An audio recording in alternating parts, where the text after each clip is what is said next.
Hi సౌండ్లు ఇవాళ life style డేక్స్లో day 25 అనమాట. ఇంకా డైలీలానే పొద్దున్న వెళ్ళేసి రెడీ అయిపోయి పీఠం దగ్గరికి వెళ్ళిపోయాను పూజ దగ్గరికి. ఇంకా పూజ చేసి చేసి నేనైతే కాలేజ్కి అయితే వెళ్ళిపోయాను. మళ్ళీ సాయంత్రం వచ్చి స్నానం చేసి రెడీ అయిపోయి మళ్ళీ పీట దగ్గరికి అయితే వెళ్ళిపోయాను. ఇంకా పీఠం కూడా సర్దేసుకొని పూజ కూడా స్టార్ట్ చేశాను అనమాట. ఇంకా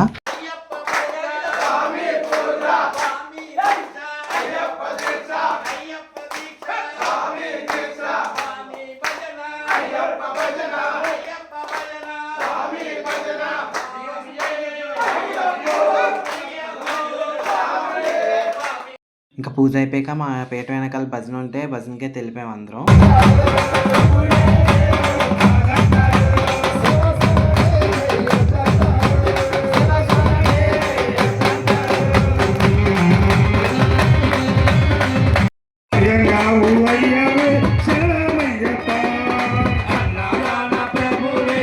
ఇంకా భజన గడ అయిపోయాక వాడు చేస్తే ఇంకా ఇంటికైతే వెళ్ళిపోయాము. చాలా లేట్ అయిపోయింది అనమాట. ఇవాళ వీడియో అంతే. Thank for watching and please subscribe my channel.